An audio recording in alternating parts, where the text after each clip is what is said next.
Gas ಗ್ರಹಣದಿಂದ Indira canteen ಮೆನ್ಯೂವಲ್ಲಿ ಹಲವು ಆಹಾರ ಪದಾರ್ಥಗಳನ್ನು ಕಡಿಮೆ ಮಾಡಲಾಗಿದೆ. ಮಲ್ಲೇಶ್ವರಂನ ಇಂದಿರಾ ಕಿಚನ್ಗೆ ಇನ್ನೂ ಕೂಡ ಸಂಕಷ್ಟ ಎದುರಾಗಿದೆ. 20ಕ್ಕೂ ಹೆಚ್ಚು ಕ್ಯಾಂಟೀನ್ಗೆ ಆಹಾರ ಸಪ್ಲೈ ಮಾಡಲು ಸರ್ಕಸ್ ಅನ್ನ ಮಾಡಲಾಗ್ತಾ ಇದೆ.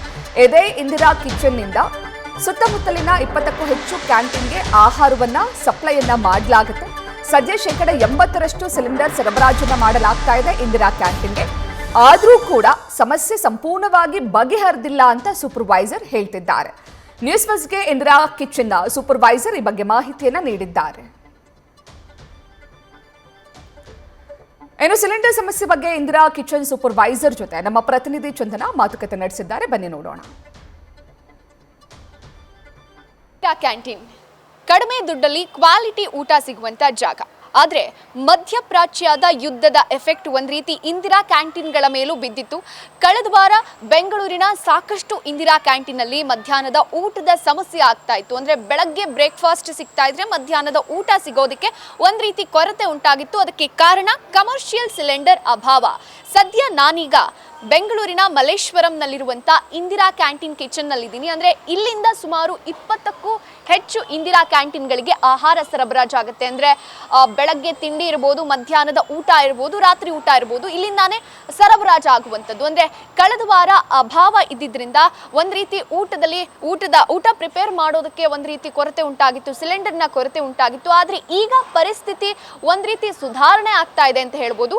ಒಂದು ದಿನಕ್ಕೆ ಒಂದು ಊಟವನ್ನು ಪ್ರಿಪೇರ್ ಮಾಡೋದಕ್ಕೆ ಅಂದರೆ 5ರಿಂದ 6 ಸಾವಿರ ಜನರಿಗೆ ಊಟ ಪ್ರಿಪೇರ್ ಮಾಡಲಾಗುತ್ತೆ.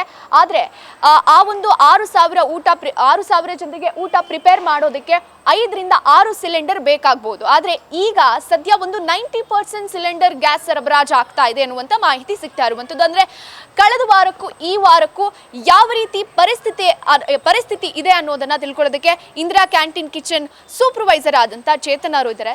ಸರ್, ಲಾಸ್ಟ್ ವೀಕ್ ಯಾವೆಲ್ಲ ಸಮಸ್ಯೆಗಳಾಗಿತ್ತು ಅನ್ನೋದನ್ನ ನೋಡಿದ್ದೀವಿ. ಅಂದರೆ ಸಿಲಿಂಡರ್ ಅಭಾವ ಎಷ್ಟು ಮಟ್ಟಕ್ಕಿತ್ತು, ಇಂದಿರಾ ಕ್ಯಾಂಟೀನ್ ನಂಬಿಕೊಂಡು ಸಾವಿರಾರು ಜನ ಇದ್ರು, ಅಂಥವರಿಗೆ ಊಟದ ಕೊರತೆ ಆಗಿತ್ತು. ಸದ್ಯ ಈಗ ಹೇಗಿದೆ ಸರ್ ಪರಿಸ್ಥಿತಿ? ನಮಗೂ ಸಿಲಿಂಡ್ರ್ ಪ್ರಾಬ್ಲಮ್ ತುಂಬ ಇತ್ತು. ನಾವು ಒಂದು 2-3 ಸಿಲಿಂಡ್ರು ಇರೋದ್ರ ಕಾರಣ ಒಂದು 2-3 ದಿವಸ ಬೆಳಗ್ಗೆ ಬ್ರೇಕ್ಫಾಸ್ಟ್ ಮಾತ್ರ ಮಾಡಿ ಕಳಿಸಿದ್ವಿ. ನಮಗೆ ಸಿಲಿಂಡ್ರು ಒಂದು 2-3 ಸ್ಟಾಕು ನಮ್ಮ ಕಂಪ್ನಿಯಿಂದ ಕೊಟ್ಟು ಕಳಿಸಿದ್ರು. ಒಂದು 2-3 ದಿವಸ ಒಂದೊಂದೇ ಮೆನ್ಯೂ ಕೊಟ್ಟು ಕಳಿಸಿದ್ವಿ. ಬೆಳಗ್ಗೆ ಇಡ್ಲಿ, ಪಲಾವ್, ಚಟ್ನಿ, ಸಾಂಬಾರು ರೆಗ್ಯುಲರ್ ಆಗಿರುತ್ತೆ. ಇಡ್ಲಿ ಕಳಿಸಿರಲಿಲ್ಲ, ಬರೀ ಪಲಾವ್, ಚಟ್ನಿ, ಬಿಸಿಬೇಳೆಭಾತ್, ಖಾರ ಒಂದು ಈ ಥರ ಒಂದು 3-4 ದಿವಸ ಕಳಿಸಿದ್ವಿ. ಆಮೇಲೆ ಸಿಲಿಂಡ್ರ್ ಕೊರತೆ ಸ್ವಲ್ಪ ನಮಗೆ ಕಮ್ಮಿ ಆಯಿತು. ಇವಾಗ ಇಡ್ಲಿ, ಪಲಾವು, ಇಡ್ಲಿ, ಬಿಸಿಬೇಳೆಭಾತು, ಮಧ್ಯಾಹ್ನ ಅನ್ನ, ಸಾಂಬಾರು, ಮುದ್ದೆ, ಪಾಯಸ ಎಲ್ಲ ಕಳಿಸ್ತಾಯಿದ್ದೀವಿ. ಒಂದು 4-5 ದಿವಸ ನಮಗೂ ಕಷ್ಟ ಆಗಿತ್ತು. 1 ಟೈಮ್ 2 ಟೈಮ್ ಅಷ್ಟೇ ಊಟ ಕಳಿಸಿದ್ವಿ. ಇವಾಗ 1 ವೀಕಿಂದ ಚೆನ್ನಾಗಿ ನಡೀತೈತೆ, ಏನು ಪ್ರಾಬ್ಲಮ್ ಇಲ್ಲ. ಸರ್, ಒಂದಿನಕ್ಕೆ ಎಷ್ಟು ಸಿಲಿಂಡರ್ಗಳ ಅವಶ್ಯಕತೆ ಇದೆ? ಎಷ್ಟು ಜನಕ್ಕೆ ಊಟ ಸಪ್ಲೈ ಮಾಡ್ಬೋದು? ನಮಗೆ ಒಂದು ದಿವಸಕ್ಕೆ 5ರಿಂದ 6 ಸಿಲಿಂಡ್ರ್ ಬೇಕಾಗುತ್ತೆ. ಬೆಳಗ್ಗೆ ಒಂದು 6,000 ಬ್ರೇಕ್ಫಾಸ್ಟ್ ಹೋಗುತ್ತೆ. ಇಡ್ಲಿ, ಪಲಾವ್, ಬಿಸಿಬೇಳೆಭಾತು, ಚಟ್ನಿ, ಉಪ್ಪಿಟ್ಟು, ಕೇಸರಿಭಾತು ಈ ಥರ. ಮಧ್ಯಾಹ್ನ ಬಂದು ಅನ್ನ, ಸಾಂಬಾರು, ಮುದ್ದೆ, ಪಾಯಸ ಅಂದ್ಬಿಟ್ಟು ಒಂದು 4,000 ಜನಕ್ಕೆ ಹೋಗುತ್ತೆ. ಬೆಳಗ್ಗೆ ಮಧ್ಯಾಹ್ನನೇ ನಮಗೆ ಜಾಸ್ತಿ, ನೈಟು ಸ್ವಲ್ಪ ಕಮ್ಮಿ ಇರುತ್ತೆ. ನೈಟ್ ಏನು ಅಷ್ಟೊಂದು ಜನ ಬರೋಲ್ಲ, ಬೆಳಗ್ಗೆ ಮಧ್ಯಾಹ್ನ ಅಷ್ಟೇ. ದಿನ ಒಂದು 6 ಇಲ್ಲ 7 ಸಿಲಿಂಡ್ರ್ ಬೇಕಾಗುತ್ತೆ. ಸರ್, ಇವಾಗ 100% ಅಂತೂ ಪ್ರಾಬ್ಲಮ್ ಸಾಲ್ವ್ ಆಗಿಲ್ಲ, ಬಟ್ ಇನ್ನು ಎಷ್ಟು ದಿನ ಇದೇ ಸಮಸ್ಯೆ ಇರ್ಬೋದು ಅಂತ ಅನಿಸುತ್ತೆ? ನಾರ್ಮಲ್ ಮೇಡಮ್, ನಮಗೆ ಡೈಲಿ ರೆಗ್ಯುಲರಾಗಿ ಏಜೆನ್ಸಿಯಿಂದ ಸಿಲಿಂಡ್ರ್ ಬರ್ತಿತ್ತು. ಈಗ ಸ್ವಲ್ಪ ಕಮ್ಮಿ ಆಗಿದೆ. ಕಮ್ಮಿ ಇರೋ ಕಾರಣ ನಾವು ನೋಡ್ಕೊಂಡು ಸ್ವಲ್ಪ ಅಡುಗೆ ಮಾಡಿ ಕಳಿಸ್ತೀವಿ. ಸಿಲಿಂಡ್ರ್ ಮಾಮೂಲಿ ರೆಗ್ಯುಲರಾಗಿ ಬಂದರೆ ನಾವು ರೆಗ್ಯುಲರಾಗಿ ಅಡುಗೆ ಮಾಡಿ ಕಳಿಸ್ತೀವಿ ಮೇಡಮ್.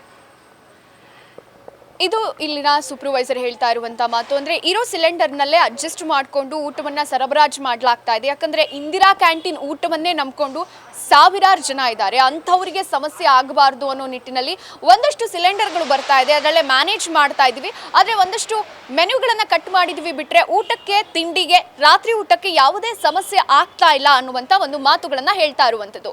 ವಿಡಿಯೋ ಜರ್ನಲಿಸ್ಟ್ ಮಧು ಜೊತೆ Chandana Shetty, news first, Bengaluru. News first ನಿರ್ಭೀತಿಯಿಂದ ನಿಮ್ಮ ಪರವಾಗಿ.